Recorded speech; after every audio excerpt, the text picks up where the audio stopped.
Things were strange from the very beginning. A woman named Carol dialed 911 and claimed that somebody was inside her house. My partner and I went over to investigate, searching the place inch by inch, but only to come up empty-handed. Usually, this could easily be explained away. The mind of an older person living alone eventually starts deteriorating. The onset of dementia and other mental issues start to take their toll on their lives. It's quite sad, really. However, this woman is only 24 years old. In other words, the probability of all this being inside her head was extremely unlikely. She also seemed to be terribly distraught by this whole situation. Why would she be acting? We left her place and told her to contact us if she sees anything again. Honestly, there wasn't much more we could do for her at that point. We were somewhat surprised when we received another call from her the very next day. We drove down there and searched the entire house again, and again we found nothing. Problem was, the house seemed different this time. Almost as if there was some subtle detail that made it a separate place from the one we were inside yesterday. My partner, Beck, said that he noticed it as well, but couldn't quite pinpoint what was wrong with it. We decided not to say anything about this as we told Carol we still couldn't find anything. This time, however, she asked us to stay. I recorded him, she told us. She took out her phone and told us to watch the video that she pulled up. It was footage of her inside the house. She was running around, breathing frantically. And that's when we see him. A large figure, covered head to toe in what appears to be a black bodysuit. He lumbers towards the camera as Carol screams and ducks into a room, locking it from the inside. There's a few bangs on the door before we can hear footsteps walking away. We aren't sure how to react to this footage, but we try to anyway. We come to the conclusion that the man must have left once Carol got behind the door. However, the front door was locked when we came in, and Carol told us that she hadn't left the room the entire time. Did the man have the keys to her house? That would explain a lot, but it would also make the situation a lot worse. We decided to keep an eye on her house for the night. We discreetly parked about a block down the road in an unmarked car.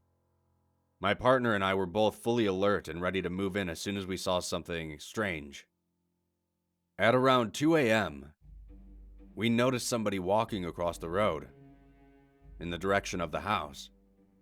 However, it wasn't the man. It was Carol herself. Beck and I must have had the same confused look on our faces. What the hell? I thought. We got out of the car and made our way over to the house, knocking sternly on the front door. Nobody answered.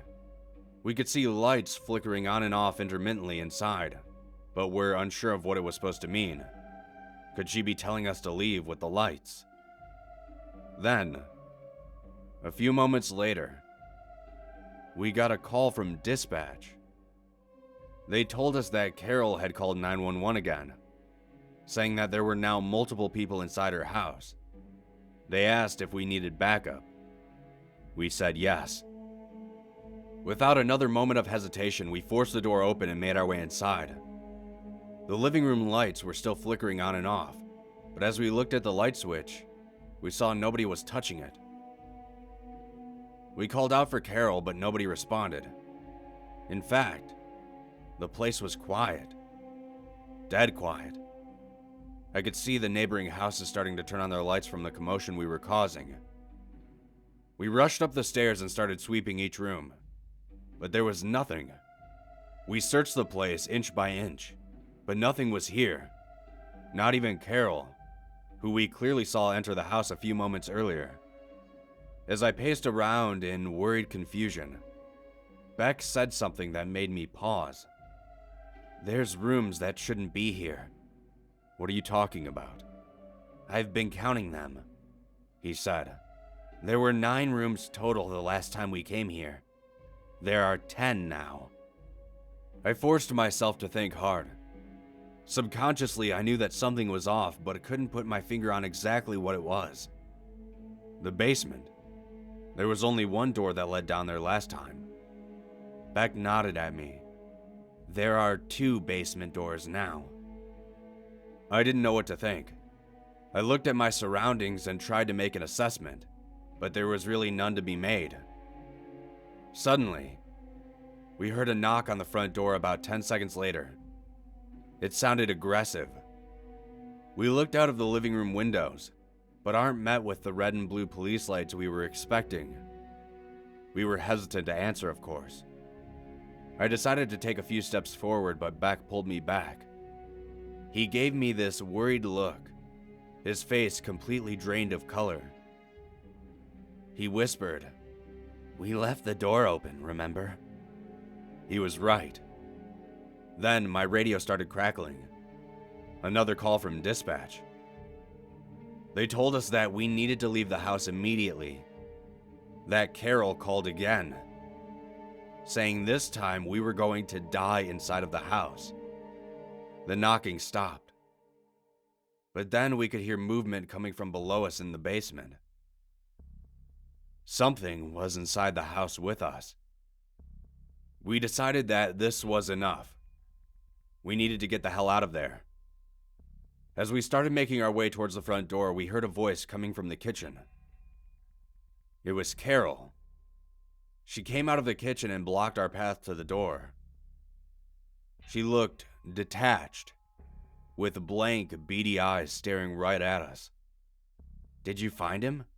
she asked, without any semblance of emotion in her voice. "I think he might be in the basement. Can you go check and see?" Beck and I were frozen in shock. She just continued looking at us, gesturing towards the basement door. The footsteps down there sounded like they were running in circles now. We ignored her request, abruptly pushing past her and heading out of the front door. Our backup still wasn't there yet, so we decided to just get into our car and wait. However, just as we were making our way to the car, we saw somebody down the street peering through our driver's side window. He was large, dressed in what appeared to be a black full bodysuit. He looked away from the window and directly at us. It was hard to tell from this far away, but the suit didn't appear to have any eye holes. After a moment, Beck broke the silence. "Sir, please back away from the vehicle." His voice cracked in the middle of the sentence. I knew he was just as terrified as I was. As soon as Beck stopped talking, the figure began running towards us. It was fast. Really fast. In the time that it took us to pull out our guns, we realized that it already moved past us, heading into the house. We wasted no more time running to the car, locking the doors and waiting until backup arrived. When backup finally arrived, we were extensively questioned while what appeared to be a SWAT team searched the house. However, it wasn't the police chief asking us questions. Instead, it was some guy in a suit whom I've never seen before. He asked us things like, how many doors were in the house? And what did Carol look like exactly? And did we ever see a man wandering around outside? We answered inconclusively to pretty much all of them. We had no idea what the hell was going on. At one point, I noticed SWAT members carrying multiple stretchers outside and loading them into their truck. Not an ambulance, mind you, but their own truck. Eventually, the man who was questioning us just told us to go home and to report to our station as usual. He told us not to worry about the things we've experienced here. I'm not sure how he expects us to do that. We drove back to the station in complete silence. As we were parking our car, Beck finally let out a heavy sigh. "That guy Jack is crazy, man." I looked at him in confusion. "What are you talking about? Who's Jack?" He reciprocated an equally confused stare at me. "What do you mean? The guy who owns the house we were just at?" "What?" I replied. It was a lady named Carol. How did you forget? We held each other's chaotic gaze for what felt like 10 minutes, but we said nothing further. We both silently exited the vehicle and started heading our separate ways home. I just figured after the unexplainable events that happened, it must have gotten to my partner, and he just needed some rest. I tried not to think about it too much as my head hit my pillow. I managed to drift off to sleep about an hour later, only to be woken up immediately by the telephone. Barely coherent, I answered it. "We need you to come in," a voice on the other line said. "A woman just called. Said that somebody is in her house." My heart sank slightly. It sank completely when they told me the address. It was Carol again. I hung up the phone and slumped back into my bed. I think this time, I'll just let someone else handle the call instead.